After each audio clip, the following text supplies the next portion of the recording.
first panel now is down to one for this, I guess. Second panel ladder. You know what time the second one actually starts? They're going to take a 10-minute break in between.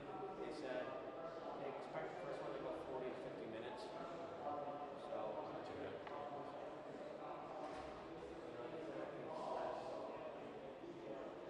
Between 2 and 2.5 hours total time. Plus whatever Supreme Court might or may not have. Whatever happens at Supreme Court. Yeah, someone said that there was, Wisconsin told me that there were barely any protesters. Is there a lot? I don't know. Yeah, I can hear them. Oh, really? They shut down a lot of streets right now. Oh, he told me that there was more photographers than protesters. Oh, well, I came late. Maybe that was earlier. Maybe people showed all up at the last second. You know. Yes, I didn't stop. So. Do you know the name of Bill Stepien? Do you know the name of his lawyer? Who? Gentleman that didn't make it today. No, I have no idea.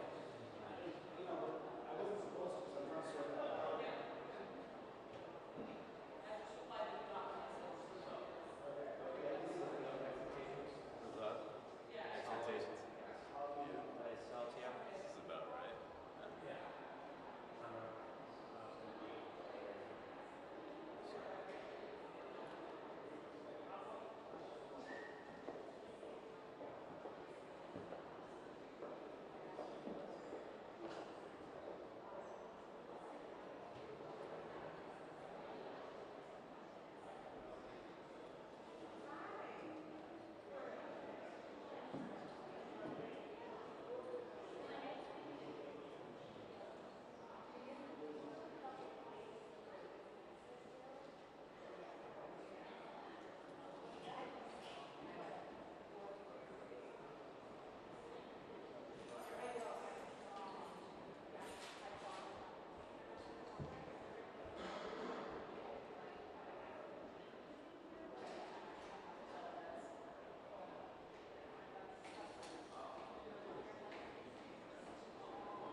You think?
The Select Committee to investigate the January 6th attack on the United States Capitol will be in order.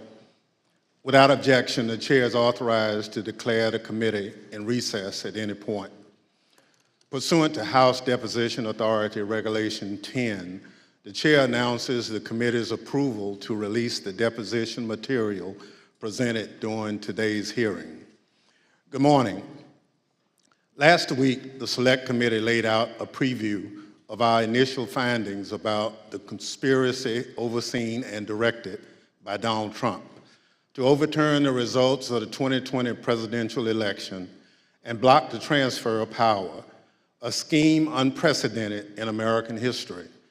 My colleagues and I don't want to spend time talking about ourselves during these hearings, but as someone who's run for office a few times, I can tell you, at the end of a campaign, it all comes down to the numbers. The numbers tell you the winner and the loser. For the most part, the numbers don't lie. But if something doesn't add up with the numbers, you go to court to get resolution. And that's the end of the line. We accept those results. That's what it means to respect the rule of law. That's what it means to seek elective office in our democracy. Because those numbers aren't just numbers, they're votes. They're your votes. They are the will and the voice of the people.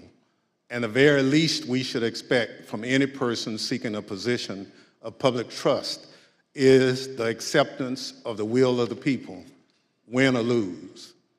Donald Trump didn't. He didn't have the numbers, he went to court. He still didn't have the numbers, he lost. But he betrayed the trust of the American people. He ignored the will of the voters. He lied to his supporters and the country. And he tried to remain in office after the people had voted him out, and the courts upheld the will of the people. This morning, we'll tell the story of how Donald Trump lost an election and knew he lost an election, and as a result of his loss, decided to wage an attack on our democracy, an attack on the American people by trying to rob you of your voice in our democracy, and in doing so, lit the fuse that led to the horrific violence of January 6th, when a mob of his supporters stormed the Capitol sent by Donald Trump to stop the transfer of power. Today, my colleague from California, Ms. Lofgren, and our witnesses will detail the Select Committee's findings on these matters. But first, I will recognize our distinguished Vice Chair, Ms. Cheney of Wyoming, for any opening statement she'd care to offer. Thank you very much, Mr. Chairman. Last week, as the chairman noted, our committee began outlining a 7-part plan overseen by President Trump to overturn the 2020 election. Today, we will begin looking at the initial part of that plan, President Trump's effort to convince millions of Americans that the election was stolen from him by overwhelming fraud. A federal court has already reviewed elements of the committee's evidence on this point and said this, quote, "In the months following the election, numerous credible sources from the president's inner circle to agency leadership and statisticians informed President Trump and Dr. Eastman that there was no evidence of election fraud," close quote, sufficient to overturn the 2020 presidential election. The court's opinion methodically documents each of the principal reasons for that conclusion, and I would urge all those watching to read it. Today, we will begin to show the American people some of our evidence. Today, you will hear much more from former Attorney General Bill Barr's recorded testimony, and you will hear in greater detail what others in the department told President Trump, that his claims of election fraud were nonsense. You will also hear much more from President Trump's own campaign experts, who had also concluded that his fraud claims could not be supported. Let me focus briefly on just 3 points now. First, you will hear firsthand testimony that the president's campaign advisors urged him to await the counting of votes and not to declare victory on election night. The president understood even before the election that many more Biden voters had voted by mail because President Trump ignored the advice of his campaign experts and told his supporters only to vote in person. Donald Trump knew before the election that the counting of those mail-in ballots in several states would not begin until late in the day and would not be complete for multiple days. This was expected, reported, and widely known. You will also hear testimony that President Trump rejected the advice of his campaign experts on election night and instead followed the course recommended by an apparently inebriated Rudy Giuliani to just claim he won and insist that the vote counting stop, to falsely claim everything was fraudulent. He falsely told the American people that the election was not legitimate. In his words, quote, a major fraud. Millions of Americans believed him. Second, pay attention to what Donald Trump and his legal team said repeatedly about Dominion voting machines. Far-flung conspiracies with a deceased Venezuelan communist allegedly pulling the strings. This was, quote, complete nonsense, as Bill Barr said. President Trump's own campaign advisors, his Department of Justice, and his cybersecurity experts all told him the same thing. Here, for example, is White House lawyer Eric Hirschman. His view was shared by many of the Trump team whom we interviewed. I thought the Dominion stuff was, I never saw any evidence whatsoever to sustain those allegations. And third, as Mike Pence's staff started to get a sense for what Donald Trump had planned for January 6th, they called the campaign experts to give them a briefing on election fraud and all the other election claims. On January 2nd, the general counsel of the Trump campaign, Matthew Morgan, this is the campaign's chief lawyer, summarized what the campaign had concluded weeks earlier, that none of the arguments about fraud or anything else could actually change the outcome of the election. Generally discussed on that topic was whether the fraud, maladministration, abuse, or irregularities, if aggregated and read most favorably to the campaign, would that be outcome determinative? And I think everyone's assessment in the room, at least amongst the staff, Mark Short, myself, and Greg Jacob, was that it was not sufficient to be outcome determinative. As is obvious, this was before the attack on the Capitol. The Trump campaign legal team knew there was no legitimate argument, fraud, irregularities, or anything to overturn the election. And yet President Trump went ahead with his plans for January 6th anyway. Mr. Chairman, hundreds of our countrymen have faced criminal charges. Many are serving criminal sentences because they believed what Donald Trump said about the election, and they acted on it. They came to Washington, D.C. at his request. They marched on the Capitol at his request. And hundreds of them besieged and invaded the building at the heart of our constitutional republic. As one conservative editorial board put it recently, quote, Mr. Trump betrayed his supporters by conning them on January 6th, and he is still doing it.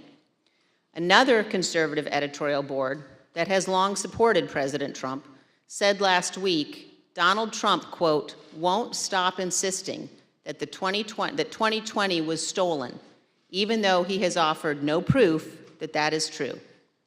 And this, Donald Trump now, quote, clings to more fantastical theories, such as Dinesh D'Souza's debunked 2,000 mules, even as recounts in Arizona, Georgia, and Wisconsin confirm Trump lost. Those are the correct conclusions to draw from the evidence gathered by this committee. We have much more evidence to show the American people on this point than we can reasonably show in one hearing. But today, we will begin. Thank you, Mr. Chairman. I yield back. Without objection, the chair recognizes the gentlewoman from California, Ms. Lofgren, for an opening statement. Well, thank you, Mr. Chairman. In our opening hearing, we gave an investigation into the January 6th attack. The plot to overthrow the election was complex and had many parts, which we'll explore in remaining hearings. But today, we examine the false narrative that the 2020 election was, quote, stolen. Former President Trump's plan to overturn the election relied on a sustained effort to deceive millions of Americans with knowingly false claims of election fraud. All elements of the plot relied on convincing his supporters about these false claims. Today, we'll demonstrate the 2020 election was not stolen. The American people elected President Joe Biden. We'll present evidence that Mr. Trump's claims of election fraud were false, that he and his closest advisors knew those claims were false, but they continued to peddle them anyway, right up until the moments before a mob of Trump supporters attacked the Capitol. We'll also show that the Trump campaign used these false claims of election fraud to raise hundreds of millions of dollars from supporters who were told their donations were for the legal fight in the courts. But the Trump campaign didn't use the money for that. The big lie was also a big ripoff. The former president laid the groundwork for these false claims well in advance of the election. As early as April 2020, Mr. Trump claimed that the only way he could lose an election would be as a result of fraud. You know the things with bundling and all of the things that are happening with votes by mail, where thousands of votes are gathered, and I'm not going to say which party does it, but thousands of votes are gathered and they come in and they're dumped in a location, and then all of a sudden you lose elections that you think you're going to win. The only way we're going to lose this election is if the election is rigged. Remember that. It's the only way we're going to lose this election. This is going to be a fraud like you've never seen. Did you see what's going on? Take a look at West Virginia, mailmen selling the ballots. They're being sold. They're being dumped in rivers. This is a horrible thing for our country. This is not going to end well. Mr. Trump decided even before the election that regardless of the facts and the truth, if he lost the election, he would claim it was rigged. Mr. Trump was right about one thing. It did not end well. On election night, Mr. Trump claimed even before the votes were counted that his loss was a result of fraud.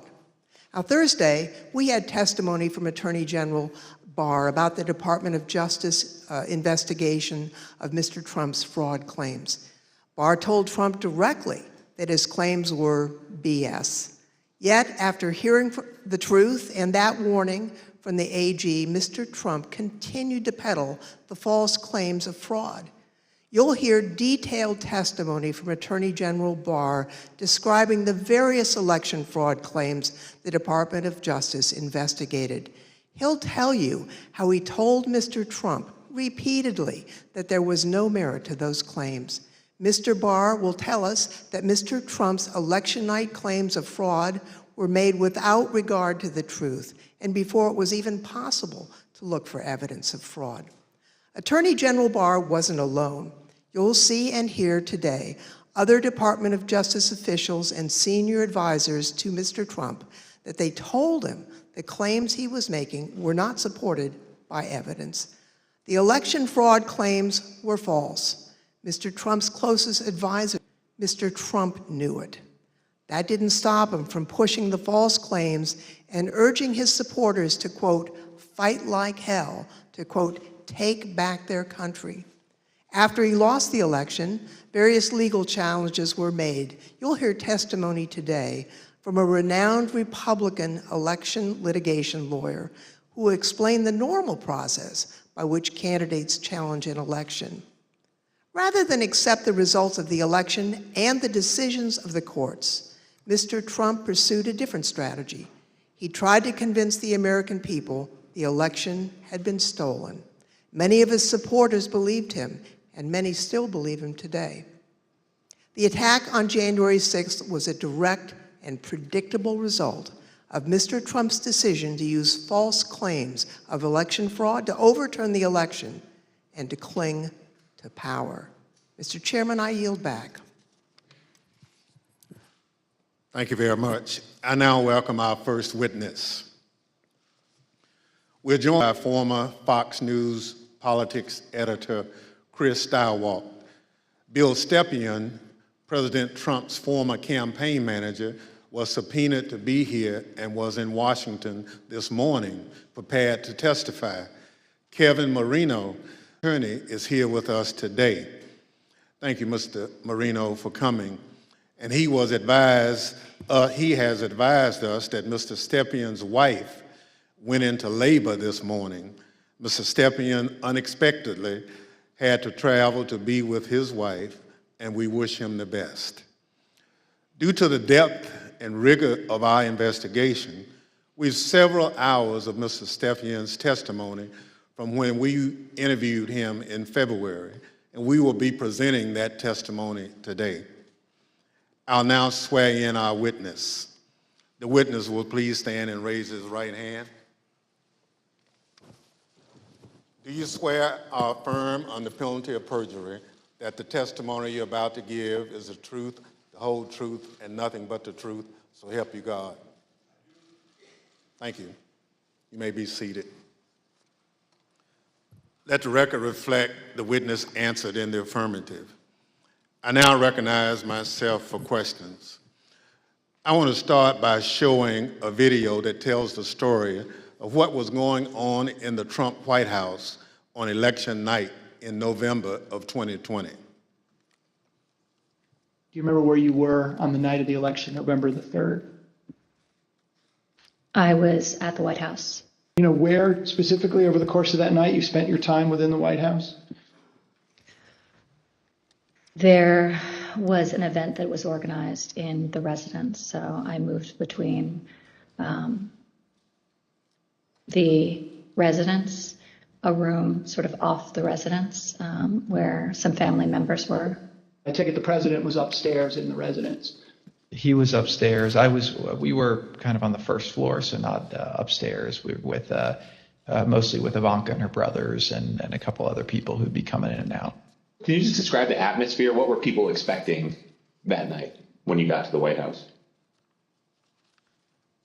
I think that there was, typically for people who show up there on election night, it's going to be a self-select, more positive environment.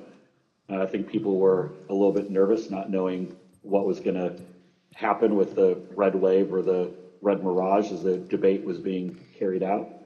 The Fox News Decision Desk is calling Arizona for Joe Biden. That is a big get for the Biden campaign. Arizona's called. Do you remember that? I do. What do you remember happening where you were when Arizona was called? There was surprise at the call. Who was surprised? Most everyone in the room. Were you being one of them? Yes. Did that shift the atmosphere or the attitude in the White House? Completely. How so? Can you describe that? Because Fox News was the first one to go out and say that. So was it anger kind of directed towards Fox News for making a call more so than like disappointment that maybe the campaign lost Arizona? All the above. So both anger and disappointment. Both disappointed with Fox and concerned that maybe our data or our numbers weren't accurate. Were you in the White House residence during the sort of past midnight into the early morning hours of November 4th? Yes, oh sure. It went over beyond midnight, yes. Do you remember Rudy Giuliani being at the White House on election night and into the early hours the next morning? I do. What do you remember about when he came? He was I had heard that he was upstairs, in that aforementioned reception area, and he was looking to talk to the president, and it was suggested instead that he come talk to several of us down off the map room. You said that you had heard that Mr. Giuliani wanted to talk to the president, and then he was directed your way. Did you end up talking to Mr. Giuliani when he was directed your way? I did. What was that conversation? A lot of conversations were directed my way. A few of us, myself, Jason Miller, Justin Clark, and Mark Meadows, gathered in a room off the map room to listen to whatever Rudy presumably wanted to say to the president. Was there anyone in that conversation who, in your observation, had too much to drink? Like Mayor Giuliani. Tell me more about that. What was your observation about his potential intoxication during that discussion about what the president should say when he's addressed the nation on election night? And the mayor was definitely intoxicated, but I do not know his level of intoxication when he spoke with the president, for example. Were you part of any discussions with the people I mentioned, Mr. Stepien, Mr. Meadows, or anyone else, about whether the president should make any sort of speech on election night? I mean, I spoke to the president. They may have been present, but President spoke to the president several times that night. There were suggestions by, I believe it was Mayor Giuliani, to go and declare victory and say that we'd won it outright. It was far too early to be making any calls like that. Ballots were still being counted. Ballots were still going to be counted for days. And it was far too early to be making any proclamation like that. I remember saying that, to the best of my memory, I was saying that we should not go and declare victory until we had a better sense of the numbers. Okay, can you be more specific about that conversation, in particular what Mayor Giuliani said, your response, and then anybody else in the room's response? I think effectively Mayor Giuliani was saying, we won it, they're stealing it from us, where'd all the votes come from? We need to go say that we won. And essentially that anyone who didn't agree with that position was being weak. What was your view at the time as to what he should or shouldn't say?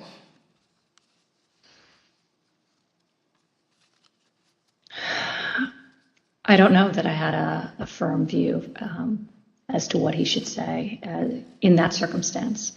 The results were still being counted. It was becoming clear that the race would not be called on election night. My belief, my recommendation was to say that votes were still being counted. It's too early to tell, too early to call the race, but we proud of the race we run, and we think we're in good position, and we'll have more to say about this the next day or the next day, whenever we had something to say. And did anybody who was a part of that conversation disagree with your message? Yes. Who was that? The president disagreed with that. I don't recall the particular words. He thought I was wrong. He told me so, and that they were gonna go he was gonna go in a different direction. This is a fraud on the American public. This is an embarrassment to our country. We were getting ready to win this election. Frankly, we did win this election. We did win this election.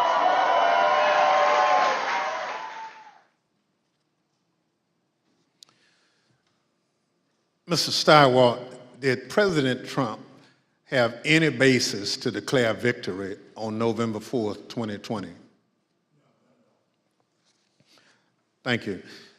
Mr. Stepien also testified that President Trump had no basis for declaring victory at that point in time.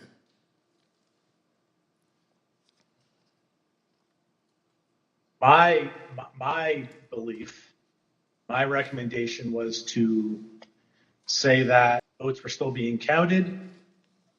It's too early to tell, too early to call the race, but we proud of the race we ran, and we think we're in good position, and we'll have more to say about this the next day or the next day whenever we had something to say. Thank you. Mr. Steiwalt, after the votes were counted, who won the presidential election of 2020? Joseph Robinette Biden Jr. of the great state of Delaware. Thank you. That's the bottom line. We've had an election. Mr. Trump lost, but he refused to accept the results of the democratic process. Pursuant to Section 5C8 of House Resolution 503, I now recognize the gentlewoman from California, Ms. Lofgren, for questions. Well, thank you, Mr. Chairman. Mr. Steiwalt, I'd like you to explain a term that was thrown around a lot during the election, and that's the so-called red mirage. What does that mean? So in the 40 or 50 years, let's say, that Americans have increasingly chosen to vote by mail or early or absentee, Democrats prefer that method of voting more than Republicans do. So basically, in every election, Republicans win election day and Democrats win the early vote. And then you wait and start counting, and it depends on which ones you count first, but usually it's election day votes that get counted first. And you see the Republicans shoot ahead, and then the process of bailing and binding and unbinding all those mail-in votes. And some states like Pennsylvania refuse to count the votes first, so you have to wait for all of that to. So in every election, certainly a national election, you expect to see the Republican with a lead, but it's not really a lead. When you put together a jigsaw puzzle, it doesn't matter which piece you put in first, it ends up with the same image. So for us, who cares?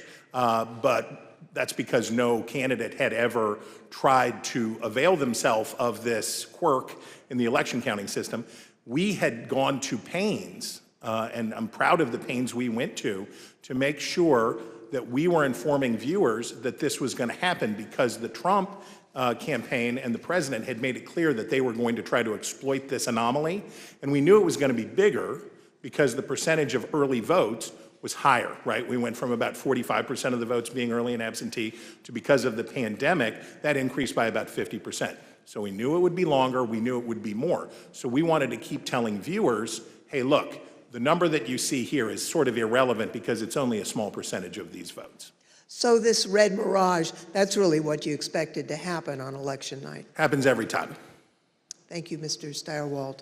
Now, I'd like to play a clip of Attorney General Bill Barr, who also explains what was expected to happen on election night. Right out of the box on election night, the president claimed that there was major fraud underway. I mean, this happened, as far as I could tell, before there was actually any potential of looking at evidence. And it seemed to be based on the dynamic that at the end of the evening, a lot of Democratic votes came in, which changed the vote counts in certain states. And that seemed to be the basis for this broad claim that there was major fraud. And I didn't think much of that because people had been talking for weeks and everyone understood for weeks that that was going to be what happened on election night. Mr. Stepien obviously could not be with us today, and it's proper for him to be with his wife as they welcome their child. But he also had discussions with the president about the red mirage, that is, that it would be a long night and that early votes would favor him, but that lots more votes would be counted over the course of the night and the days after. So let's play clip 1 from our interview with Mr. Stepien. I recounted back to that conversation with him, in which I said, just like I said in 2016 was going to be a long night, I told him in 2020 that It was going to be a process again, as the early returns are going to be positive, and we're going to be watching the returns of ballots as they rolled in thereafter. So is it fair to say you're trying to present what you thought would be a realistic picture of what might happen over the course of that night, being election night? That night and the days that followed. Yeah, I always told the president the truth, and I think he expected that from me, and I told him it was going to be a process. It was going to be, we're going to have to wait and see how this turned out. So I just like I did in 2016, I did the same thing in 2020. So let's watch a short clip of President Trump speaking after he received that information from his campaign advisors. We want all voting to stop. We don't want them to find any ballots at 4 o'clock in the morning and add them to the list. So when former President Trump said that, it contradicted what his advisors had warned would happen. We all know that mail-in ballots played an important role in the 2020 election. However, President Trump continuously discouraged mail-in voting. Mr. Stepien was so concerned about the president's position on mail-in voting that in the summer of 2020, he met with President Trump along with House Minority Leader Kevin McCarthy. Let's play clip 4. Meeting that was had, in particular, I invited Kevin McCarthy to join the meeting. He would mind on the issue with me, in which we made our case for why we believed mail-in voting, not to be a bad thing for his campaign.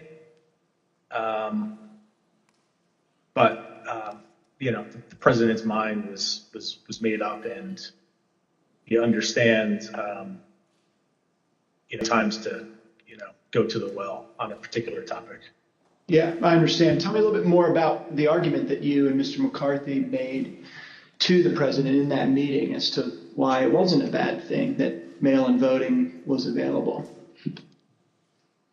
Largely two pillars to that argument, both of which I've previously mentioned. One, leaving a good deal to chance,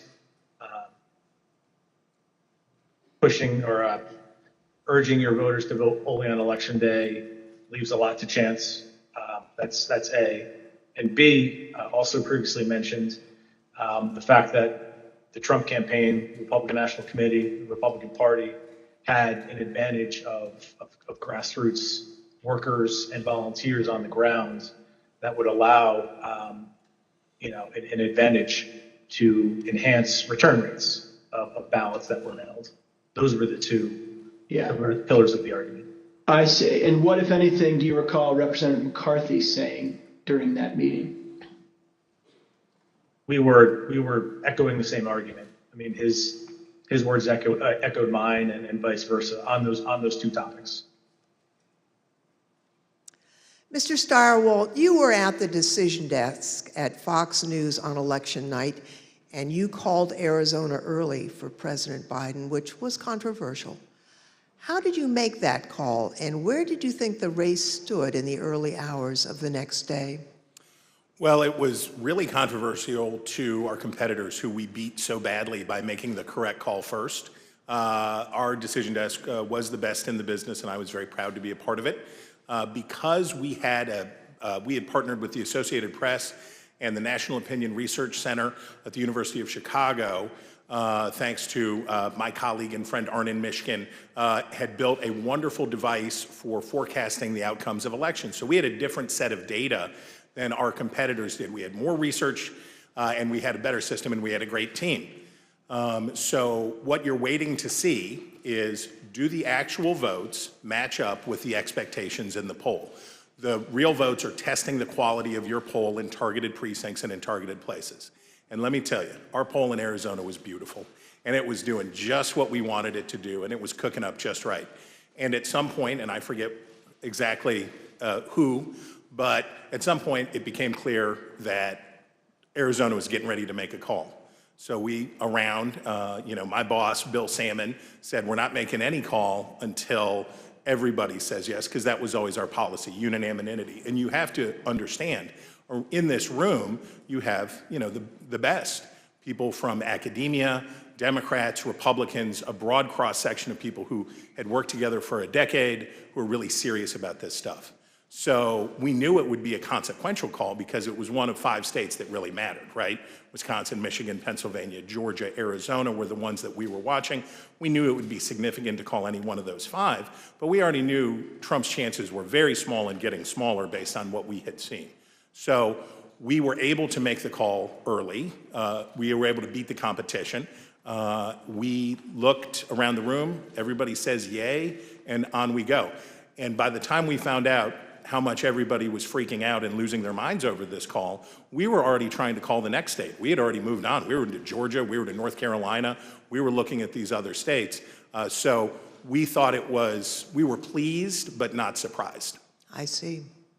After the election, as of November 7th, in your judgment, what were the chances of President Trump winning the election?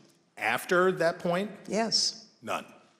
I mean, I guess it's always possible that you could have, a truckload of ballots be found somewhere, I suppose. But once you get into this space, ahead of today, I thought about what are the largest margins that could ever be overturned by a recount, and the kind of stuff that we heard Mike Pence talking about, sounding like a normal Republican that night when he said, we'll keep every challenge. Nothing like that. In a recount, you're talking about hundreds of votes.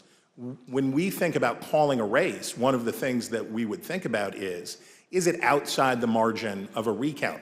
And when we think about that margin, we think about, in modern history, you're talking about 1,000 votes, 1,500 votes at the way, way outside. Normally, you're talking about hundreds of votes, maybe 300 votes that are going to change. So the idea that through any normal process in any of these states, remember, he had to do it thrice, right? He needed 3 of these states to change. And in order to do that, you're at you're better off to play the Powerball than to have that come in. On November 7th, the other major news outlets called the race for President Biden.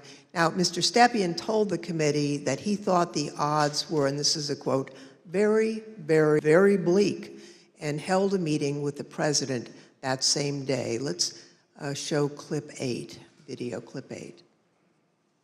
I mean, with each day that wore on, the trajectory of the race, on election night, Trump ahead in many states.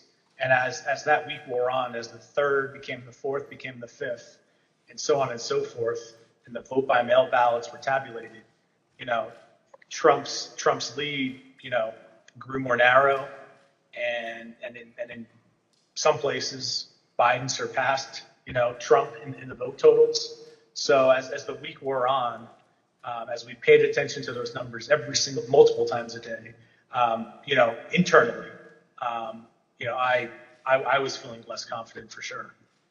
What was your view on the state of the election at that point? Very, very, very bleak.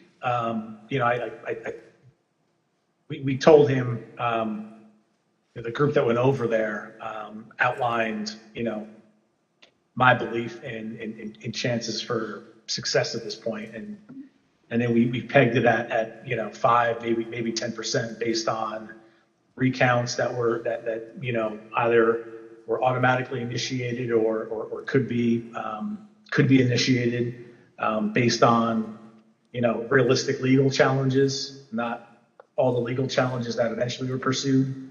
But it was my belief is that it was a very, very 5 to 10%.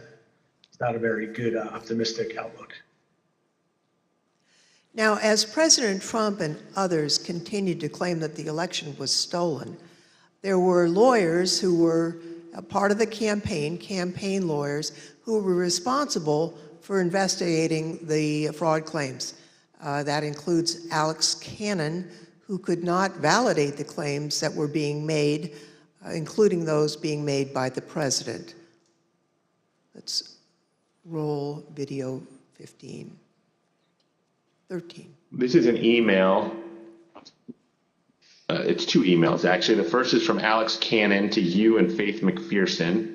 And then you forward that email on to Mark Meadows, Justin Clark, and Jason Miller, the subject being AZ Federal ID voters.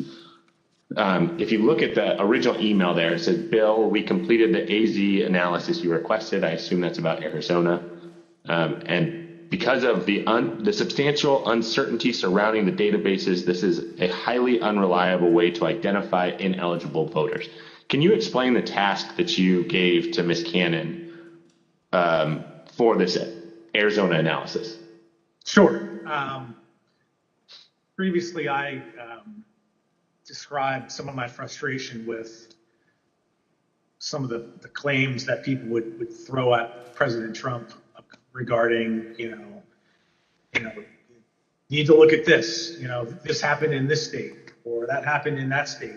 And it would be, those would flow to us to look into. I talked about that before, I think. Yep. This is an example of that. I recall in Arizona, someone had thrown out, I believe this to be the claim, that there were thousands of illegal citizens, people not eligible to vote, having cast their ballots in Arizona. Someone had thrown out that claim to President Trump.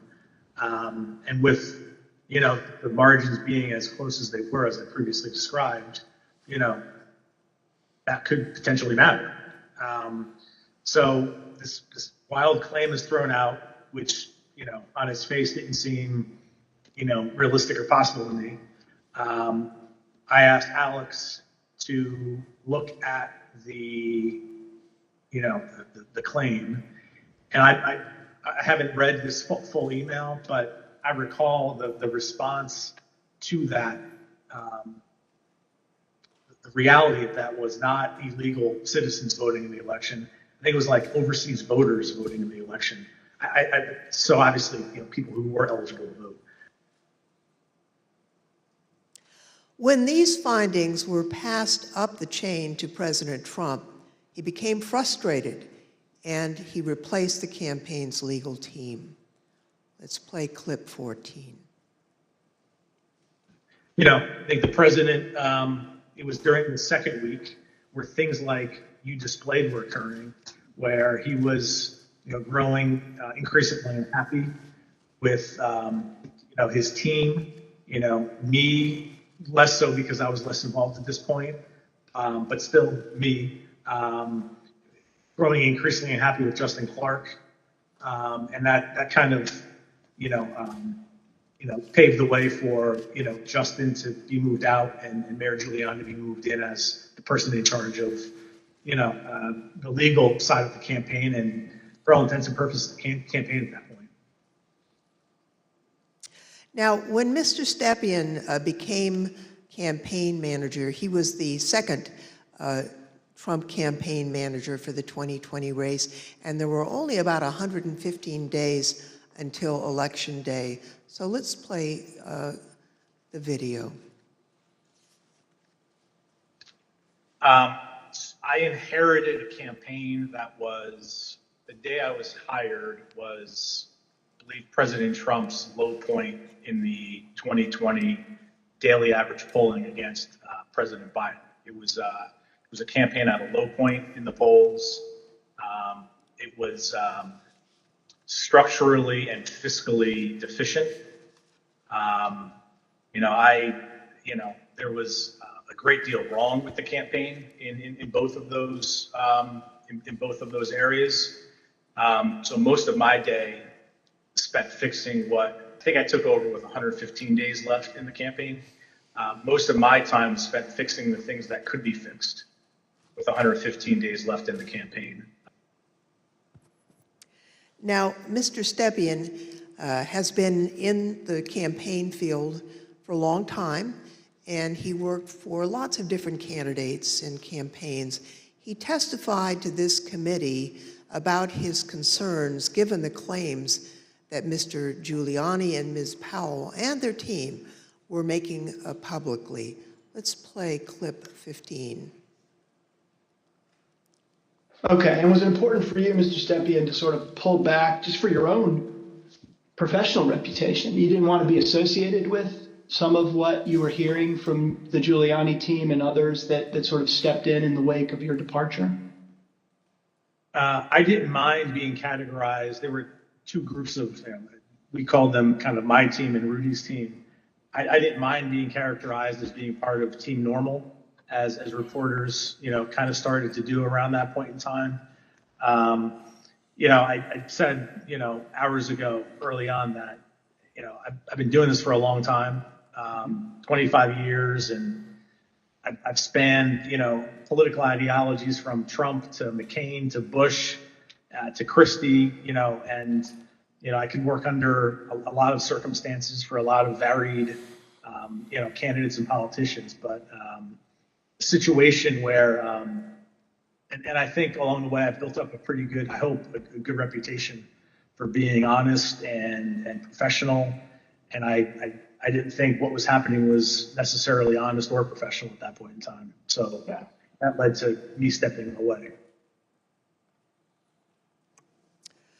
So the president did get rid of Team Normal, and I'd like to play a clip showing that the president found the people he needed to perpetuate his claims of fraud. They saw a big truck bringing in 100,000 ballots in garbage cans, in waste paper baskets, in cardboard boxes, and in shopping baskets. And every single one of them was for Biden, because they were being notified by Smartmatic in Frankfurt that Biden was way behind and they better come up with a lot more ballots. And we can prove every single thing I just said. If you gave me the paper ballots, I could probably turn around each one of these states. I'm absolutely convinced if you let me examine each one of those ballots, I pull out enough that were fraudulent that it would shake the hell out of the country.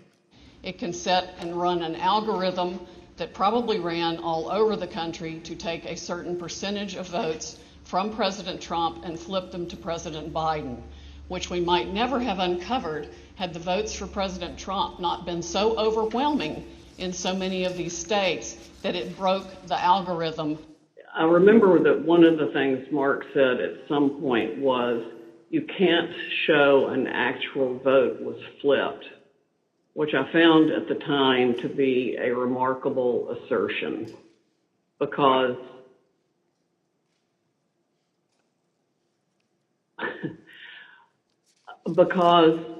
you don't have to have the gun to see the body lying on the floor bleeding out with 5 bullet holes in it was killed by a gun. What they were proposing, I thought was nuts. The theory was also completely nuts, right? I mean, it was a combination of Italians, Germans. I mean, different things have been floating around as to who was involved. I remember Hugo Chavez and the Venezuelan. She has an affidavit from somebody who says they wrote a software in, it's something with the Philippines, and just all over the radar. Did you ever share, Mr. Kushner, your view of Mr. Giuliani? Did you ever share your perspective about him with the president?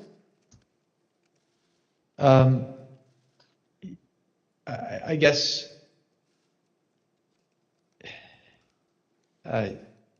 yes. Tell me what you said. Basically, not the approach I would take if I was you. Okay, and how did he react? How did President Trump share that view with him? We said, I have confidence in Rudy. I think I had conversations with probably all of our council who are signed up to assist on election day as they disengaged with the campaign. The general consensus was that the law firms were not comfortable making the arguments that Rudy Giuliani was making publicly. I seem to recall that I had a similar conversation with most all of them. I made it clear I did not agree with the idea of saying the election was stolen and putting out this stuff, which I told the president was bullshit. And, you know, I didn't want to be a part of it, and that's one of the reasons that went into me deciding to leave when I did. Even Sidney Powell, defending herself in a defamation lawsuit brought by Dominion Voting Systems, argued that, quote, no reasonable person would conclude that her statements were truly statements of fact. Mr. Chairman, I yield back. I thank the witness for joining us today. The first panel is now dismissed.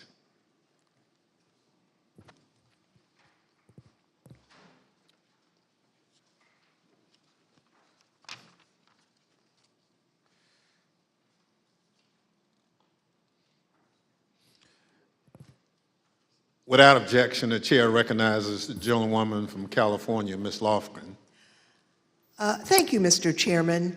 Last week, we presented the testimony of former Attorney General Bill Barr, who testified before this committee. Today, we present additional evidence, including his testimony that former President Trump started making claims of election fraud immediately after the election, and that Barr concluded the claims were untrue. Now, due to the length of Attorney General Barr's testimony, we're only going to include relevant portions at the hearing today. So let's play the video. The department, in fact, when we received specific and credible allegations of fraud, made an effort to look into these to satisfy ourselves that they were without merit. And I was in the posture of trying to figure out, there was an avalanche of all these allegations of fraud that built up over a number of days, and it was like playing whack-a-mole because something would come out one day and then the next day it would be another issue. Also, I was influenced by the fact that all the early claims that I understood were completely bogus and silly and usually based on complete misinformation. And so I didn't consider the quality of claims right out of the box to give me any, feeling that there was really substance here. For the first time since the election, the Attorney General spoke personally with the President on November 23rd, and this was at the White House. Let's play the video, please. So on November 23rd, I hadn't spoken to the president since the election, and in fact, as I said, since the middle of October, roughly. And it was a little getting awkward because obviously he had lost the election and I hadn't said anything to him. And so Cipollone said, I think it's time you come over here. And so I came over to meet with the president in the Oval Office, and Meadows and Cipollone here. And the president, and this is leading up to this conversation with Kushner, the president said there had been major fraud and that as soon as the facts were out, the results of the election would be reversed. And he went on this for quite a while, as he's prone to do. And then he got to something that I was expecting, which is to say that apparently the Department of Justice doesn't think that it has a role of looking into these fraud claims. And I said, that has to be the campaign that raises that with the state. The department doesn't take sides in elections, and the department is not an extension of your legal team. And our role is to investigate fraud, and we'll look at something if it's specific, credible, and could have affected the outcome of the election. And we're doing that, and it's just not. They're just not meritorious. They're not panning out. And as I walked out of the Oval, Jared was there with Dan Scavino, who ran the president's social media, and who I thought was a reasonable guy and believe is a reasonable guy. And I said, how long is he going to carry on with this stolen election stuff? Where's this going to go? And by that time, Meadows had caught up with me, and leaving the office, and caught up with me and said that he said, look, I think that he's becoming more realistic and knows that there's a limit to how far he can take this. And then Jared said, yeah, we're working on this. We're working on it. Even after his attorney general told him his claims of election fraud were false, President Trump continued to promote these claims. I felt that things continued to deteriorate between the 23rd and the weekend of the 29th. And then on November 29th, he appeared on Maria Bartiromo's show, Sunday Futures, I believe it was. And he said that the department was missing in action. Well, no, we had glitches where they moved thousands of votes from my account to Biden's account. And these are glitches. So they're not glitches, they're theft, they're fraud, absolute fraud. This election was over, and then they did dumps. They call them dumps, big, massive dumps in Michigan and Pennsylvania and all over. How the FBI and Department of Justice, I don't know, maybe they're involved, but how people are allowed to get away from this stuff with this stuff is unbelievable.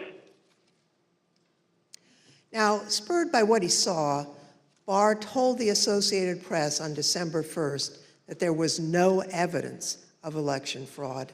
And immediately after Attorney General Barr's statement went public, Mr. Trump berated and he nearly fired Barr. But Barr persisted in telling the president that there was no evidence to support the fraud claims. This got under my skin, but I also felt it was time for me to say something. So I set up a lunch with the AP reporter, Mike Balsamo, and I told him at lunch, I made this statement that to date we have not seen fraud on a scale that could have affected a different outcome in the election. I had a later meeting scheduled at the White House at 3 o'clock with Meadows. This was previously scheduled, so I knew this was going to come up, and I went over there and I told my secretary that I thought I would probably be fired and told not to go home. I mean, not to go back to my office. So I said, you might have to pack up for me. And so when I got over there, I met with the chief of staff. He said the president was angry. He didn't really get into the issue of the fraud. And then I went up to Pat Cipollone's office and we were talking with each other. And word came down that he wanted us both to go to the Oval. And the president was as mad as I've ever seen him, and he was trying to control himself. And the president said, well, this is killing me.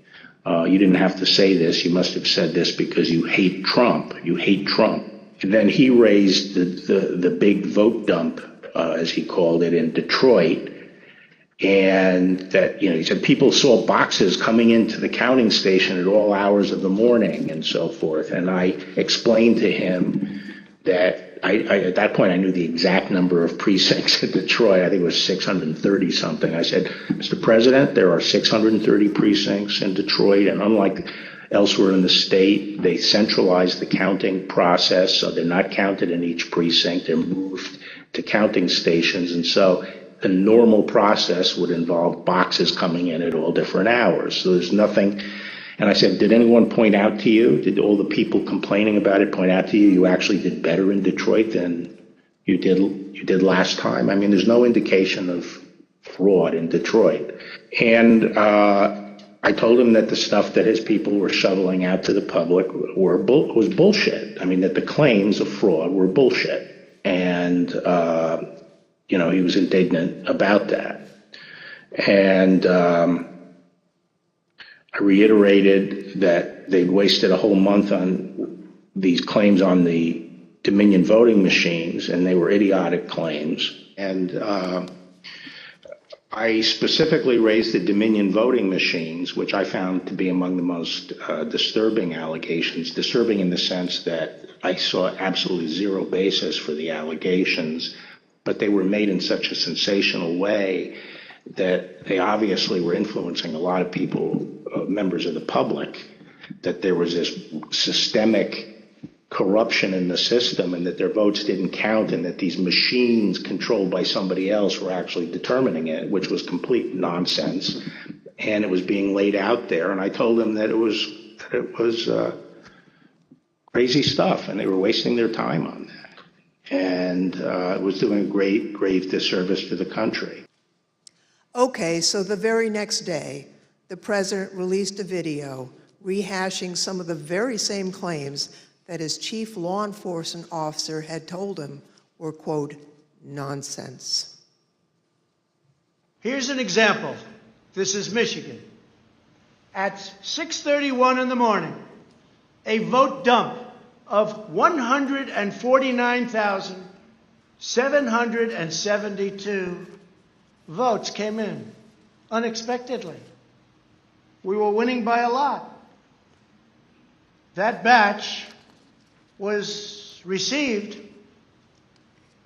in horror. We have a company that's very suspect. Its name is Dominion.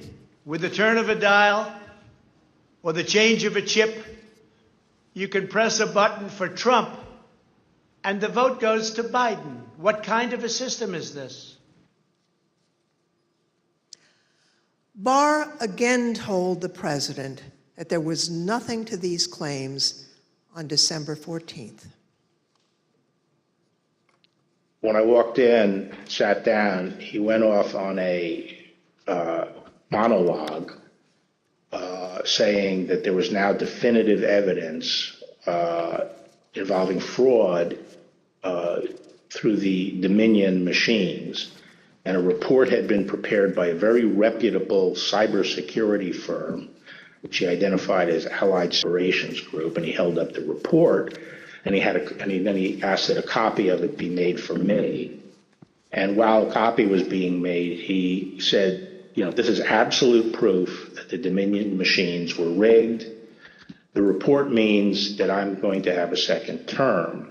And then he gave me a copy of the report. And as he talked more and more about it, I sat there flipping through the report and looking through it. And to be frank, it looked very amateurish to me. Didn't have the credentials of the people involved, but I didn't see any real qualifications. And the statements were made very conclusory, like, these machines were designed to, engage in fraud or something to that effect, but I didn't see any supporting information for it. And I was somewhat demoralized because I thought, boy, if he really believes this stuff, he has, lost contact with he's become detached from reality if he really believes this stuff. On the other hand, when I went into this and would, tell him how crazy some of these allegations were, there was never an indication of interest in what the actual facts were. In my opinion then, and my opinion now, is that the election was not stolen by fraud. And I haven't seen anything since the election that changes my mind on that, including the 2000 Mules movie. Familiar with the 2000? Well, maybe you can assess that 2000 Mules, and people are talking about that. Well, I mean, just in a nutshell, I just think the GBI was unimpressed with it. And I was similarly unimpressed with it because I think I was holding my fire on that to see what the photographic evidence was, because I thought, well, hell, if they have a lot of photographs of the same person dumping a lot of ballots in different boxes, that's hard to explain. So I wanted to see what the photographic evidence was. But the cell phone data is singularly unimpressive. I mean, it basically, if you take 2 million cell phones and figure out where they are physically in a big city like Atlanta or wherever, just by definition, you're going to find many hundreds of them have passed by and spent time in the vicinity of these boxes. And the premise that, if you go by a box, 5 boxes or whatever it was, that's a mule is just indefensible. It by definition, you're going to have hundreds of this. I mean, I saw one contractor said, we figured out that our truck alone would account for 6 cell phone signals. This was some kind of contractor, and our route would take us by these things on a regular basis. So but then when the movie came out, I think the photographic evidence in it was completely I mean, there was a little bit of it, but it was lacking. It didn't establish widespread illegal harvesting. The other thing is people don't understand is that it's not clear that even if you can show harvesting, that changes the results of the election. The courts are not going to throw out votes and then figure out what votes were harvested and throw them out. It's still the burden on the challenging party to show that illegal votes were cast. Votes were the result of undue influence or bribes, or there was really, the person was non compos mentis. But absent that evidence, I just didn't see courts throwing out votes anyway. I felt that before the election, it was possible to talk sense to the president. And while you sometimes had to engage in, a big wrestling match with him, that it was possible to keep things on track. But I felt that after the election, he didn't seem to be listening, and I didn't think it was, that I was inclined not to stay around if he wasn't listening to advice from me or his other cabinet secretaries. So on December 14th, Barr quit. Now, the Attorney General wasn't the only person who told the president that his claims were false. Other officials and close advisors told him the same thing. Rather than try to address a counterfactual or a hypothetical, let me just say there were instances where the president would say, people are telling me this, or I've heard this, or I saw on television, this impropriety in Atlanta or Pennsylvania or something. And we were in a position to say, our people have already looked at that, and we know that you're getting bad information, that's not correct. It's been demonstrated to be incorrect, and from our point of view, have been debunked. A month and a half or so after the election day, and at that meeting, various allegations of fraud were discussed, and Eric and Pat didn't, told the group, the president included, that none of those allegations had been substantiated to the point where they could be the basis for any litigation challenge to the election. President Trump's own vice president and his top advisors also knew that there wasn't evidence to support the claims that the president was making. Anyone else other than Mr. Meadows who asked you about the status, outside of your legal group, Mr. Morgan and the others you mentioned, anyone else who asked you the status of what you were finding in your assessment of it? Yes, sir. Who's that? Peter Navarro. When did you talk to Mr. Navarro? Mid-November. Around the same time as Mr. Meadows? Yes, sir. And tell me about that conversation. I recall him asking me questions about Dominion and maybe some other categories of allegations of voter fraud. And I remember telling him that I didn't believe the Dominion allegations because I thought the hand recount in Georgia would resolve any issues with a technology problem and with Dominion or Dominion flipping votes. And I mentioned at that time that the CISA Chris Krebs had recently released a report saying that the election was secure. And I believe Mr. Navarro accused me of being an agent of the deep state working with Chris Krebs against the president. And I never took another phone call from Mr. Navarro. Anyone else besides Mr. Meadows, Mr. Navarro, Mr. Hirschman that you had discussions with inquiring about what you were finding in review of the allegations that were pouring in?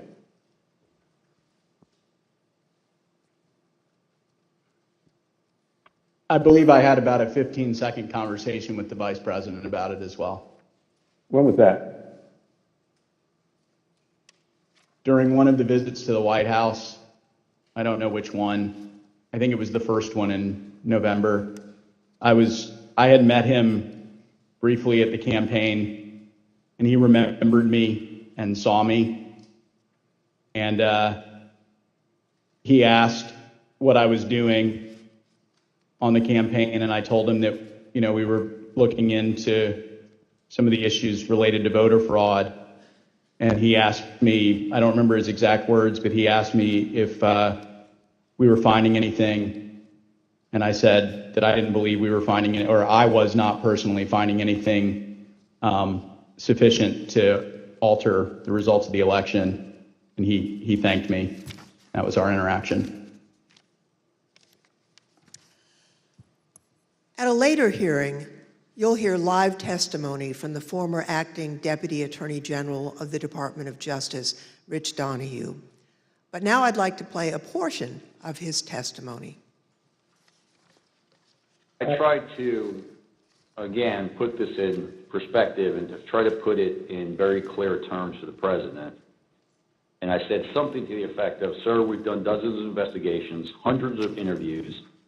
The major allegations are not supported by the evidence developed. We've looked at Georgia, Pennsylvania, Michigan, Nevada. We're doing our job. Much of the info you're getting is false. And then I went into, for instance, this thing from Michigan, this report about 68% error rate. Reality is it was only 0.0063% error rate, less than 1 in 15,000.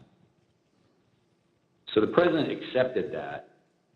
He said, okay, fine, but what about the others? And again, this gets back to the point that there were so many of these allegations that when you gave him a very direct answer on one of them, he wouldn't fight us on it, but he would move to another allegation. So then I talked about a little bit about the Pennsylvania truck driver. This is another allegation that had come up.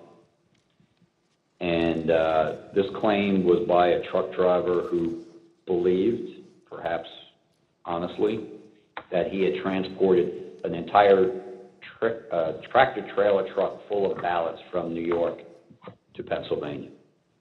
And this was, again, out there in the public and discussed. And I essentially said, look, we looked at that allegation. We looked at both ends, both the people who load the truck and the people who unload the truck. And that allegation was not supported by the evidence. Again, he said, okay.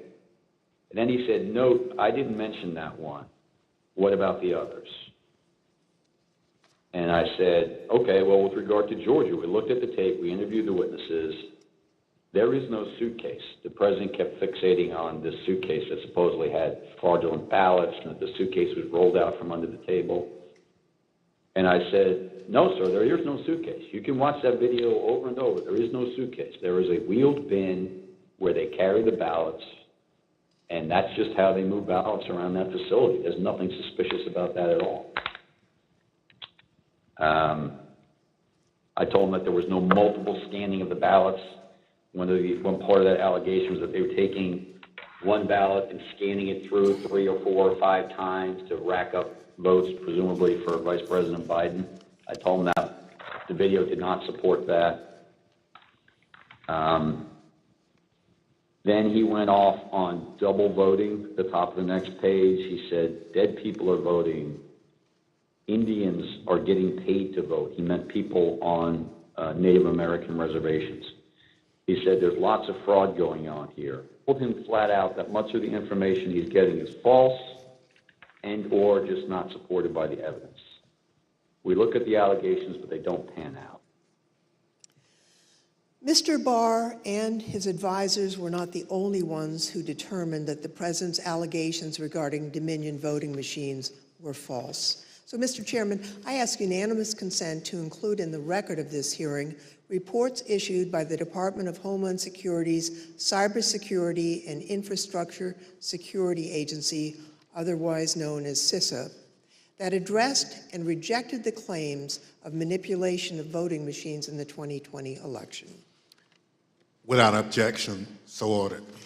Thank you, Mr. Chairman. I also ask unanimous consent to include in the record a report prepared by the Michigan Senate Oversight Committee that disproved claims of election fraud in Michigan, as well as a statement by 59 of the country's leading election security scientists, noting the absence of any credible evidence that the 2020 election had been altered through technical compromise, and 5 other reports from organizations and individuals confirming there was no widespread fraud in the 2020 election or describing the spread of the former president's lies.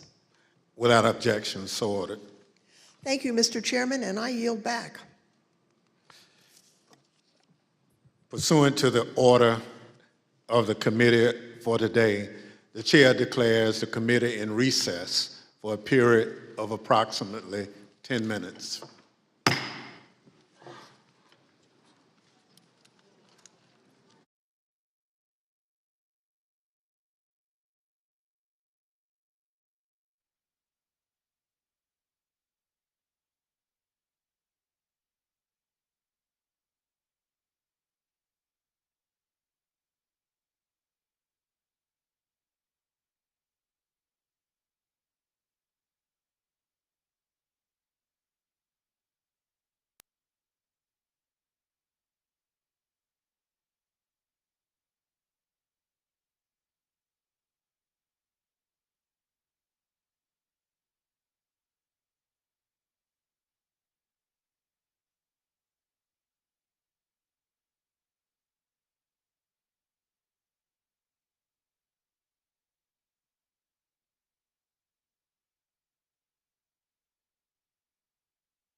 Committee will be in order. I now welcome our second panel of witnesses. We're joined today by B.J. Pack, Al Smith, and Ben Ginsberg. Mr. Pack is the former United States Attorney for the Northern District of Georgia. Mr. Smith is a former city commissioner for the city of Philadelphia, where he served for more than 10 years. Mr. Ginsberg is one of the leading election law attorneys in the country and has represented Republican presidential candidates in election litigation dating back to 2000, where he represented George W. Bush in the Bush v. Gore litigation. I will now swear in our witnesses. Please stand and raise your right hand. Do you swear or affirm on the penalty of perjury that the testimony you're about to give is the truth, the whole truth, and nothing but the truth? So help you God. Thank you. Please be seated. Let the record reflect the witnesses answered in the affirmative. Pursuant to Section 5C8 of House Resolution 503, I now recognize the gentlewoman from California, Ms. Lofgren, for questions. Thank you, Mr. Chairman. Before the break, I think you all heard Mr. Barr and Mr. Donahue talk about the false claims that Mr. Trump and his supporters made about suitcases of fake ballots in Georgia. We have a witness here today who thoroughly investigated that issue. Mr. Pack, I want to thank you for appearing before us today. You were appointed by President Trump to serve as a U.S. Attorney for the Northern District of Georgia, and you served from 2017 until January of 2021. You were the lead federal prosecutor there and worked for the Department of Justice under then Attorney General Bill Barr. Now, were you ever asked by Attorney General Barr to investigate claims of voter fraud in the 2020 election? And if so, what were those claims? Congressman Lofgren, thank you for the question. Approximately December 4th, I believe, of 2020, Attorney General Barr and I had a conversation about an unrelated case to the case at issue. At the end of the conversation, Mr. Barr had asked me if I had seen a certain videotape that was being reported in the news where Mr. Giuliani, in a Senate subcommittee hearing that was held the day before, May 3rd, showed a videotape of a purportedly a security tape at the State Farm Arena in Atlanta, which is also in Fulton County in the city of Atlanta. Yes. At the time, Mr. Barr asked me that he had made a public statement that he had not seen any widespread election fraud that would question the outcome of the election. And because of the videotape and the serious allegation that Mr. Giuliani was making with respect to the suitcase full of ballots purported in the video, he asked me to find out what I could about it, because he had envisioned that in some days after our call that he was going to go to the White House for a meeting, and then that issue might come up. He asked me to make it a priority to get to the bottom of, to try to substantiate the allegation of Giuliani. Thank you. I understand the Georgia Secretary of State's office investigated those State Farm Arena allegations and didn't find any evidence of fraud. What did you find when your office conducted its own investigation? We found that the suitcase full of ballots, the alleged black suitcase that was being seen pulled from under the table, was actually an official lockbox where ballots were kept safe. We found out that there was a mistake in terms of a misunderstanding that they were done counting ballots or tallying ballots for the night, and the partisan watchers that was assigned by each of the respective parties were announced to send home. But once they realized the mistake, someone from the Secretary of State's office had indicated that, no, we're not done for the night. You need to go ahead and continue counting. So once they packed up the lockbox full of ballots, they brought back the official ballot box again and continued to tally the ballots from the lockbox. Unfortunately, during the Senate hearing, Mr. Giuliani only played a clip that showed them pulling out the official ballot box from under the table and referring to that as a smoking gun of fraud in Fulton County. But in actuality, in review of the entire video, it showed that that was actually an official ballot box that was kept underneath the tables. And then we saw them pack up because of the announcement that they thought they were done for the night. And then once the announcement was made that you should continue counting, they brought the ballot box out and they continued to count. The FBI interviewed the individuals that are depicted in the videos that purportedly were double, triple counting of the ballots, and determined that nothing irregular happened in the counting, and the allegations made by Mr. Giuliani were false. Thank you very much. I'd like to play again a testimony from Mr. Donahue, who appeared before the committee before today. Mr. Donahue, we talked at some length about whether or not the White House or the president was informed about the Antrim report. On the results of the investigations, the interviews that have gone on Fulton County, how would those results have been communicated to the White House, to the president? I don't know how they were initially communicated. I do know that they came up in subsequent conversations with the president, and Dag Rose and I essentially told him, we looked into that, and it's just not true. Okay, so he was informed. I told the president myself that several times in several conversations, that these allegations about ballots being smuggled in a suitcase and run through the machine several times, it was not true. That we looked at the video, we interviewed the witnesses, it was not true. Mr. Pack, after you left the U.S. Attorney's Office on January 4th, 2021, did the next U.S. Attorney there, I think Mr. Trump's personal pick, Bobby Christine, did he investigate any remaining claims of fraud? And if so, did he find any evidence that supported the president's claims of voter fraud?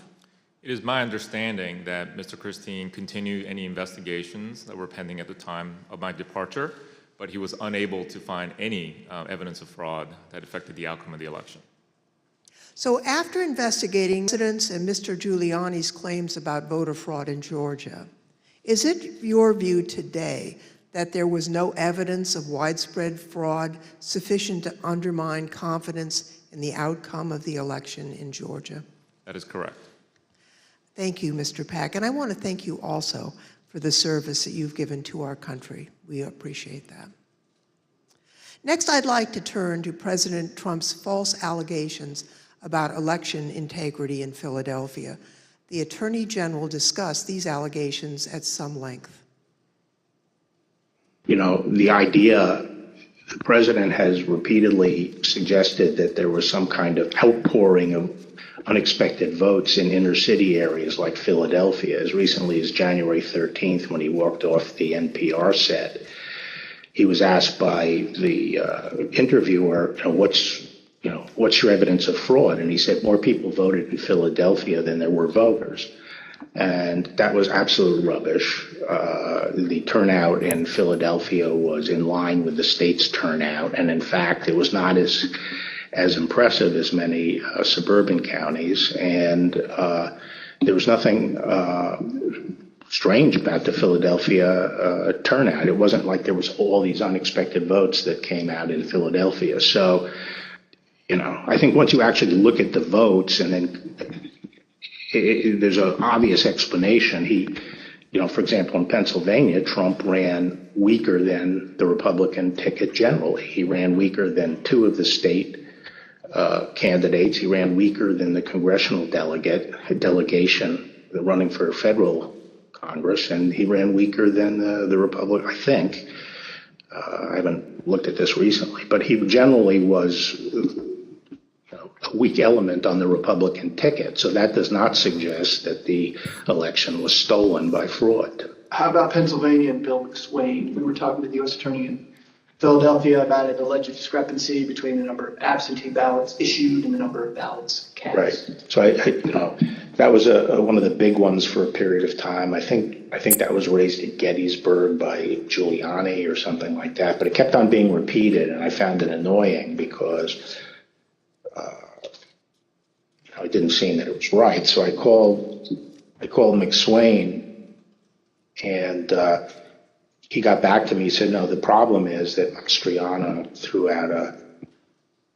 out this number, and what he did was he mixed apples and oranges. He took the number of applications for the Republican primary and he compared it to the number of absentee votes cast in the general election. But once you actually go and look and compare apples to apples, there's no discrepancy at all. And that's one of the I think at some point I covered that with the president. We have another witness here today who has detailed knowledge about the election process in Philadelphia. Mr. Schmidt, at the time of the 2020 presidential election, you were serving as the only Republican member of Philadelphia's three-member city commission, which is responsible for overseeing elections throughout the city. Is that correct? That's correct, Congressperson. So President Trump made numerous claims regarding fraudulent voting practices in Philadelphia, including the claim that dead people were voting. In fact, Mr. told Pennsylvania state legislators that 8,000 dead people voted in Pennsylvania. You investigated those claims of voter fraud. Can you tell us what you found? Not only was there not evidence of 8,000 dead voters voting in Pennsylvania, there wasn't evidence of 8. We took seriously every case that was referred to us, no matter how fantastical, no matter how absurd, and took every one of those seriously, including these.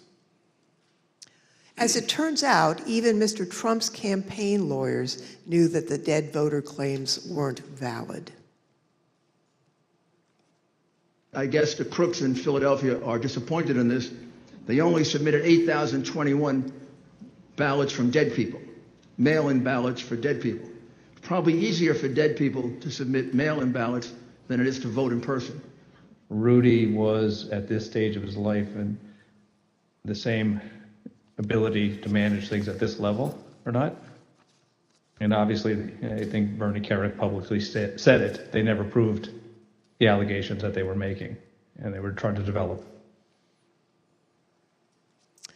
Mr. Schmidt, on November 11th, 2020, President Trump tweeted about you, saying, and here's a quote, "A guy named Al Schmidt, a Philadelphia commissioner and so-called Republican, or rhino, is being used big time by the fake news media to explain how honest things were with respect to the election in Philadelphia. He refuses to look at a mountain of corruption, dishonesty. We win." As a result of that tweet and the CNN interview you gave where you stated the dead voter claims in Pennsylvania were false, you and your staff were subjected to disturbing threats. Can you tell us about that? The threats prior to that tweet, and on some level it feels almost silly to talk about a tweet, but we can really see the impact that they have, because prior to that, the threats were pretty general in nature. Corrupt election officials in Philadelphia are going to get what's coming to them. You're what the Second Amendment is for. You're walking into the lion's den, all sorts of things like that. After the president tweeted at me by name, calling me out the way that he did, the threats became much more specific, much more graphic, and included not just me by name, but included members of my family by name, their ages, our address, pictures of our home, just every bit of detail that you could imagine. That was what changed with that tweet. Behind me are redacted threats that you received, that you provided to the committee. Now, we redacted portions of the text to protect your family. Mr. Schmidt, I think I speak for all of my colleagues when I say we are deeply sorry for what you and your loved ones have been through. And I also want to thank you for your service to your country and for standing up for the rule of law. I want to thank both Mr. Pack and Mr. Schmidt for their service, their testimony, and for standing up for the rule of law. Now I'd like to turn to another subject. The courts in our country provide a legitimate venue for campaigns to challenge what they view as irregular election practices. Now, courts have the final say on how the law applies to those challenges. We have a renowned legal expert here to address the Trump campaign's activities in court. Mr. Ginsburg, you've spent your entire career representing Republicans in election-related litigation. You served as the National Counsel on Republican presidential campaigns in 2000, in 2004, and in 2012. You played a key role in the 2000 Florida recount that led to the Supreme Court's decision in Bush v. Gore. You served as the co-chair of the Presidential Commission on Election Administration. I think it's fair to say you're the most prominent Republican lawyer who's litigated in the election field. Now, you've analyzed the Trump campaign's litigation pretty carefully. What's the normal process for post-election litigation? How is the Trump campaign's different from the kinds of post-election litigation you've been involved in and know about? In the normal course of things, any campaign on the night of the election and the days after will do a couple of different things. One is that they'll analyze precinct results to look to normalities in the results, and they'll send people to those precincts to ask more questions. Secondly, all campaigns will have poll watchers and poll workers and observers in the polling place. And so campaigns will talk to those people if they saw any irregularities that could cause problems in the election. Now, the Trump campaign talked pre-election about having 50,000 poll workers. So presumably, they did have eyes on the ground in all these places. And so in the normal course of things, a campaign will analyze the reports that come in. Trump campaign had a couple of basic problems, however. Number one, the 2020 election was not close. In 2000, that was 537 and close. In this election, the most narrow margin was 10,000 and something in Arizona, and you just don't make up those sorts of numbers in recounts. And when the claims of fraud and irregularities were made, you've heard very compelling testimony from Mr. Stepien, from Matt Morgan, from Alex Cannon about those claims and how they didn't believe them. And so that put the Trump campaign on sort of a process of bringing cases without the actual evidence that you have to have in which the process is designed to bring out. So are you aware of any instance in which a court found the Trump campaign's fraud claims to be credible?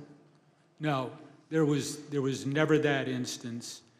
In all the cases that were brought, and I've looked at the more than 60 that include more than 180 counts, and no, the simple fact is that the Trump campaign did not make its case.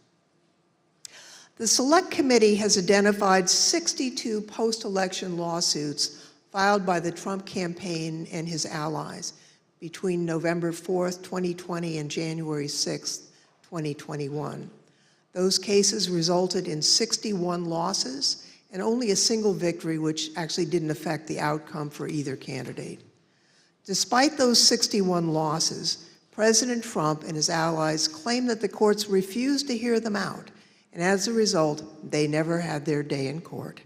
Mr. Ginsburg, what do you say about the claims that Mr. Trump wasn't given an opportunity to provide the evidence they had of voter fraud? In fact, did they have their day in court? They did have their day in court. About half of those cases that you mentioned were dismissed at the procedural stage for a lack of standing. The proper people didn't bring the case, or there wasn't sufficient evidence and it got dismissed on a motion to dismiss. But in the other, there was discussion of the merits that that was contained in the complaints, and in no instance did a court find that the charges of fraud were real. And it's also worth noting that even if the Trump campaign complained that it did not have its day in court, there have been post-election reviews in each of the 6 battleground states that could have made a difference. And those ranged from the somewhat farcical Cyber Ninjas case in Arizona to the Michigan Senate report that was mentioned earlier, the hand recount in Georgia that Mr. Pack addressed. And in each one of those instances, there was no credible evidence of fraud produced by the Trump campaign or his supporters. Thank you. You know, as Mr. Ginsburg has explained, there are no cases where the Trump campaign was able to convince a court that there was widespread fraud or irregularities in the 2020 election. Over and over, judges appointed by Democrats and Republicans alike directly refuted this false narrative. They called out the Trump campaign's lack of evidence for its claims, and the judges did that even in cases where they could have simply thrown out the lawsuit without writing a word. You can see behind me a few excerpts from the decisions in these 62 cases. The Trump campaign's lack of evidence was by judges across the political spectrum. In Pennsylvania, a Trump-appointed judge concluded, quote, "Charges require specific allegations and proof. We have neither here." Another Trump-appointed judge warned that if cases like these succeeded, quote, "Any disappointed loser in a presidential election able to hire a team of clever lawyers could flag claimed deviations from election results and cast doubt on election results." The list goes on and on. Allegations are called, quote, "an amalgamation of theories, conjecture, and speculation." In another, strained legal arguments without merit, unsupported by evidence, derived from wholly unreliable sources, a fundamental and obvious misreading of the Constitution. The rejection of President Trump's litigation efforts was overwhelming. 22 federal judges appointed by Republican presidents, including 10 appointed by President Trump himself, and at least 24 elected or appointed Republican state judges dismissed the president's claims. At least 11 lawyers have been referred for disciplinary proceedings due to bad faith and baseless efforts to undermine the outcome of the 2020 presidential election. Rudy Giuliani had his license to practice law suspended in New York, and just this week, a newly filed complaint will potentially make his suspension from practicing law in D.C. permanent. And as we've just heard from perhaps the most preeminent Republican election lawyer in recent history, the Trump campaign's unprecedented effort to overturn its election loss in court was a deeply damaging abuse of the judicial process. As stated by U.S. District Court Judge David Carter, this was, quote, "a coup in search of a legal theory." Thank you, Mr. Chairman. I yield back. I want to thank our witnesses for joining us today. The members of the Select Committee may have additional questions for today's witnesses, and we ask that you respond expeditiously in writing to those questions. Without objection, members will be permitted 10 business days to submit statements for the record, including opening remarks and additional questions for the witnesses.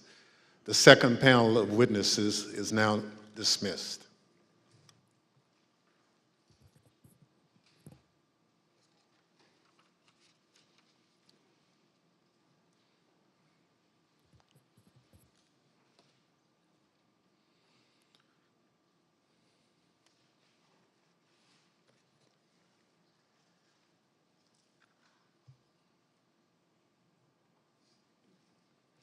Without objection, the chair recognizes the gentlewoman from California, Ms. Lofgren, for a closing statement. Thank you, Mr. Chairman. Now that we understand the litigation efforts by President Trump and his allies, I'd like to present additional actions taken by the Trump campaign during this time. President Trump continued to push the stolen election narrative, even though he and his allies knew that their litigation efforts, making the same claim, had failed. Now, it's worth pointing out that litigation generally does not continue past the safe harbor date of December 14th. But the fact that this litigation went on, well, that decision makes more sense when you consider the Trump campaign's fundraising tactics. Because if the litigation had stopped on December 14th, there would have been no fight to defend the election and no clear path to continue to raise millions of dollars. Mr. Chairman, at this time, I'd ask for unanimous consent to include in the record a video presentation describing how President Trump used the lies he told to raise millions of dollars from the American. These fundraising schemes were also part of the effort to disseminate the false claims of election fraud. Without objection, so My name is Amanda Wick, and I'm Senior Investigative Counsel with the House Select Committee to investigate the January 6th attack on the United States Capitol. Between Election Day and January 6th, the Trump campaign sent millions of fundraising emails to Trump supporters, sometimes as many as 25 a day. The emails claimed the, quote, left-wing mob was undermining the election, implored supporters to, quote, step up to protect the integrity of the election, and encouraged them to, quote, fight back. But as the Select Committee has demonstrated, the Trump campaign knew these claims of voter fraud were false, yet they continued to barrage small-dollar donors with emails, encouraging them to donate to something called the Official Election Defense Fund. The Select Committee discovered no such fund existed. I don't believe there is actually a fund called the Election Defense Fund. Is it fair to say the Election Defense Fund was another, I think we called it a marketing tactic? Yes. And tell us about these funds as marketing tactics. Just the topic matter, where money could potentially go to be, how money could potentially be used. The claims that the election was stolen were so successful, President Trump and his allies raised $250 million, nearly $100 million in the first week after the election. On November 9th, 2020, President Trump created a separate entity called the Save America PAC. Most of the money raised went to this newly created PAC, not to election-related litigation.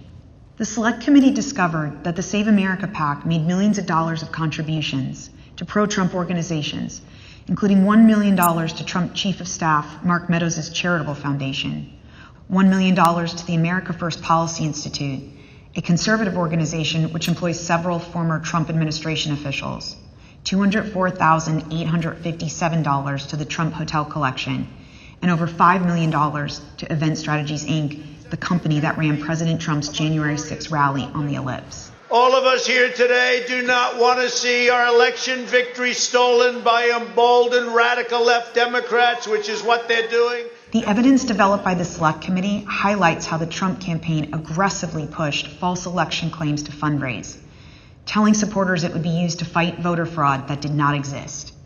The emails continued through January 6th, even as President Trump spoke on the Ellipse. 30 minutes after the last fundraising email was sent, the Capitol was breached.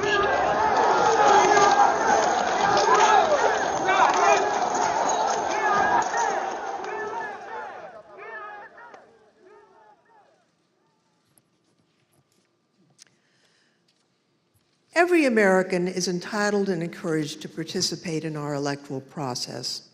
Political fundraising is part of that. Small dollar donors use scarce disposable income to support candidates and causes of their choosing, to make their voices heard. And those donors deserve the truth about what those funds will be used for. Throughout the committee's investigation, we found evidence that the Trump campaign and its surrogates misled donors as to where their funds would go and what they would be used for. So not only was there the big lie, there was the big ripoff. Donors deserve to know where their funds are really going. They deserve better than what President Trump and his team did. Mr. Chairman, I yield back. Without objection, the chair recognizes the gentlewoman from Wyoming, Ms. Cheney for a closing statement. Thank you very much, Mr. Chairman. Mr. Chairman, I would like to thank all of our witnesses today, and I'd also like to, in particular, wish Mr. Stepien and his family all the best on the arrival of a new baby. Today's hearing, Mr. Chairman, was very narrowly focused, and in the coming days, you will see the committee move on to President Trump's broader planning for January 6th, including his plan to corrupt the Department of Justice and his detailed planning with lawyer John Eastman to pressure the Vice President, state legislatures, state officials, and others to overturn the election. Let me leave you today with one clip to preview what you will see in one of our hearings to come. This is the testimony of White House lawyer Eric Hirschman. John Eastman called Mr. Hirschman the day after January 6th, and here is how that conversation went.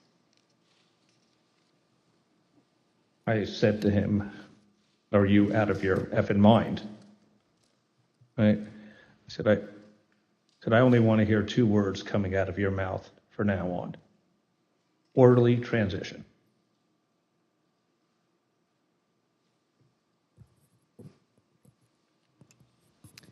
Thank you, Mr. Chairman. I yield back.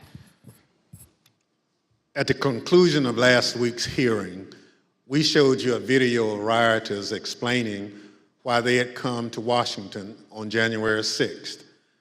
It was because Donald Trump told them to be here. Today we heard about some of the lies Donald Trump embraced and amplified when it became clear he didn't have the numbers of votes to win the election. We heard about how officials at different levels of government explored claims of fraud and found no evidence, yet the former president continued to repeat those false claims over and over again. Today, we'll end things where we did on Thursday, back on January 6th, hearing words of individuals who wanted to stop the transfer of power. We know they were there because of Donald Trump. Now we hear some of the things they believed. Without objection, I enter into the record a video presentation. I know exactly what's going on right now. Fake election. They think they're gonna fucking cheat us out of our vote and put communist fucking Biden in office. It ain't fucking happening today, buddy. You voted? Yes, sir. How'd it go? Voted early. It went well, except for the can't really trust the software. Dominion software all over it. We voted, and right in the top right-hand corner of the Dominion voting machine that we used, there was a Wi-Fi symbol with 5 bars. So that most definitely connected to the internet, without a doubt. So they stole that from us twice. We're not doing it anymore. We're not taking it anymore. So we're standing up, we're here, and whatever happens, we're not laying down again. I'm from Pennsylvania. It didn't work. It absolutely worked. It didn't work. No. Trust the system. 200,000 people that weren't even registered voted. 430,000 votes disappeared from President Trump's tally. And you can't stand there and tell me that it worked. I don't want to say that what we're doing is right. But if the election's being stolen, what is it going to take?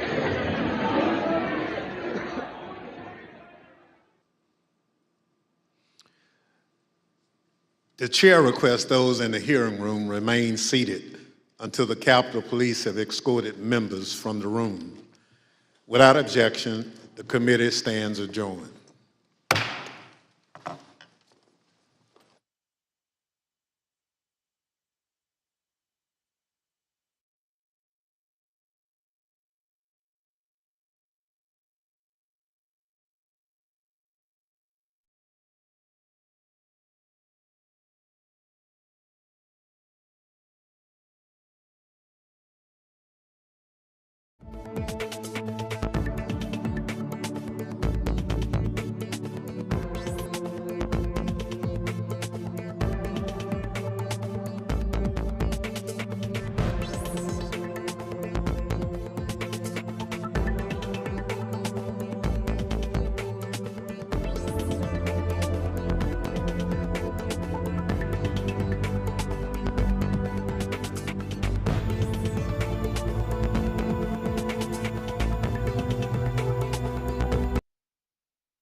Mr. Chairman, does the committee have it?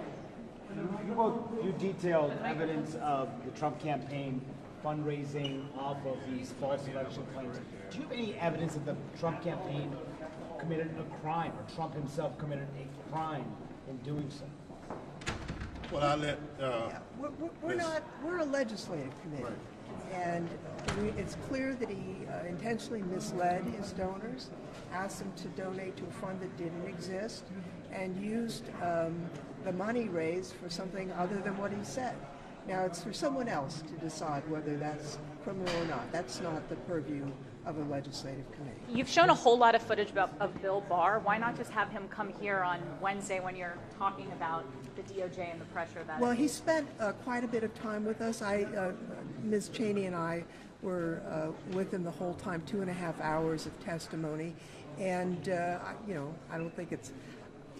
I don't think he particularly wanted to sit here, to be honest, and we didn't think we needed to because we had all of his testimony from the interview, and it was sufficient. What about the significance of that? A large part of the presentation was Attorney General Barr laying out not so many terms like Trump didn't believe anything he had to say. Well, I think the importance is that the Attorney General and other people investigated all of these allegations, and they weren't true. And they directly told the president over and over again they were false. These were his people. This is Trump world telling the president that what he was saying was false. And he continued to say it. And he's the chief law enforcement official for the country, appointed by former President Trump. If you can't believe the person you put in charge of all the law enforcement in the country, who can you believe? Well, and it's not just a matter of belief. I think as the Attorney General Cliff said in the first hearing, a belief that is untethered from any evidence is not of value. The evidence did not support what he was saying, and he continued to say it anyway. Mr. Chairman, do you see any Bill Stepien fundraising? Can we expect to see any more information about the RNC fundraising beyond just the Trump campaign? And of course, we have a lot of evidence, and if we laid out all of the evidence of every subject, we'd be here for a long, long time. Yeah, so look we will at the report. provide Some other of it will be information. put in the final report. I think what you saw here was just a sampling of a mountain of evidence on a lot of things that we have, but we only have about an hour and a half to 2 hours to present it. What difference would it have made if Bill Stepien would have been here? I don't think it would have made any difference if Bill Stepien had been here. He was under subpoena. We wanted him as a live witness. This morning, they called and said his wife has gone into labor. Could he be relieved? Obviously, the only decent thing to do is to say yes, go up to your wife, and congratulations on the new addition to your family. But you don't expect him to come before the committee in person? No, because we had a very extensive interview, and we decided, we'll just play the interview, and it basically got the information out. On the money, $1 million went to the Conservative Partnership Institute. Do you have any sense of why Trump be there and what his expectations? Well, we will have further information on all the money later and in the report, but Is there any evidence that any of the fundraising money came from foreign donors? Well, I can't really address that at this moment. I'm sorry. Mr. Thompson, what is your personal opinion? Do you think that Donald Trump committed a crime, and would you prefer that the Justice Department investigated him or even indicted him? Well, I prefer that we complete our work and share that work with the Department of Justice, and they will make that call after that. They're the prosecutors, not the legislators. But do you feel like you have evidence to show that he committed a crime? That's not why we work. We're looking for the facts and circumstances that brought about January 6th. They're legislators. And that's what They're we're the prosecutors. Thank you.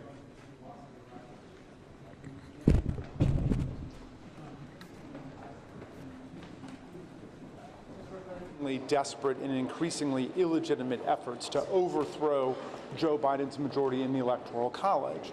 Now, as we said today, it was perfectly legit to go into court, and they lost more than 60 cases, including from 8 judges Donald Trump had nominated himself to the bench.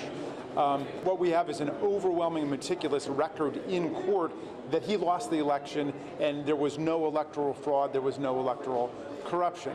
Well, then Mr. Eastman makes sense, and Eastman's point was that the election wasn't really over because they could conduct the so-called Green Bay sweep if they could just get Vice President Pence to step outside of his constitutional role and nullify electoral college votes coming in from the states. Then they could keep it going, either have Trump declared the victor in the joint session of Congress or kick the whole thing into the House of Representatives for a so-called contingent election. We're going to spell out what exactly Eastman's Green Bay sweep was all about, and we will show that that was utterly fraudulent too. Thank you. We saw the Congresswoman earlier kind of lead today's discussion. Obviously, you've been very invested in this. Is there a specific aspect we can kind of expect to see you dig into personally? Yeah, well, we're all focusing on different elements of the plan to overthrow the 2020 presidential election, and the part that I've been focused on is the mobilization of the mob and the domestic violent extremist groups, the Proud Boys and the Oath Keepers and so on. And so that will be several hearings away, but that's what I've been spending most of my time on. Will there be more money that's sent, will there be more information on the money that Trump's PAC received, which they received after the election and they received from, spouting these election lines? Well, here's the way I would encourage people to think about it. Think about any election you've ever followed, participated in, or watched. Once someone loses the election, it becomes almost impossible for them to raise money. Winners can usually keep raising money because they're going to be in office and there will be another election coming. But losers find the money dry up immediately. Well, Donald Trump was told by all of these people, including the Attorney General of the United States, that he had lost the election and it was essentially hopeless for him.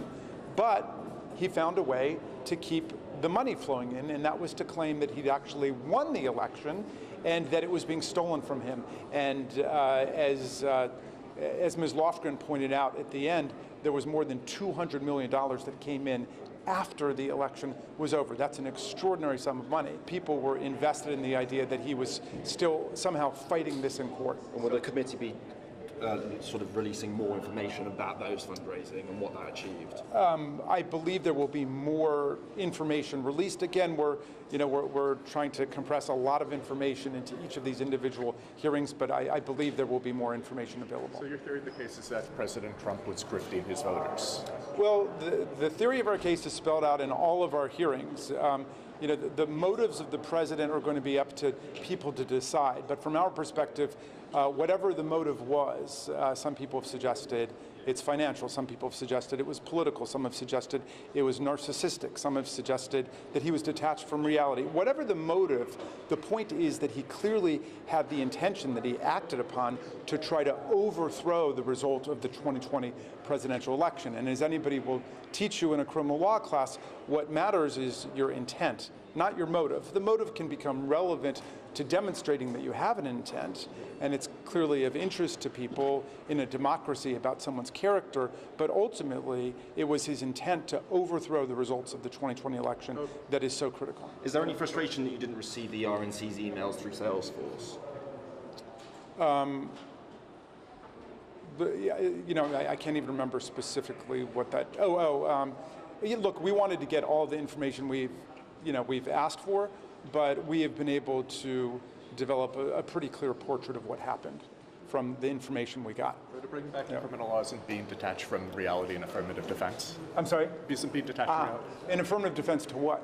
To attempt to overthrow the government. There's an insanity defense at the federal level, but as far as I know, President Trump has never asserted an insanity defense to any of this. I mean, he continues to say that he won the election. I think that we have ended that lie with our first two hearings. I think America understands Donald Trump lost the election. Joe Biden won it by more than 7 million votes, and everything else is just disinformation, propaganda, and conspiracy theory. Have you or anyone else on the committee seen any evidence of witness intimidation thus far? Not that I'm aware of, but I don't know. I have not been looking into that. Have any threats been sent to committee members, and if so, what is the nature of those threats? But I'd rather not comment on that at this point. And I think I'm scheduled for another, I've got to go someplace, but thank you all very much. Question, one of these things are going to be the lead question. Which one is that? I've been focused on the relationship, I've been focused on the mobilization of the mob and the domestic violent extremist groups, the Proud Boys, the Oath Keepers, First Amendment Praetorian, and the other extremist groups. That's next week's hearing? That will, I shouldn't comment specifically because the schedule's still in flux. Okay. Do you know who's testifying yet, or are you guys still trying to? All of that is still being worked out. It's a moving target. So there have been threats directed towards members of the committee? Look, the members of Congress get threats all of the time, that's par for the course, but I don't want to get into any more detail about what's taking place with individual members of the committee. Okay. Thank you. Thank you. Guys, thanks so much. Thank you. Hey, how's it going? Nice to see you.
He's getting it now.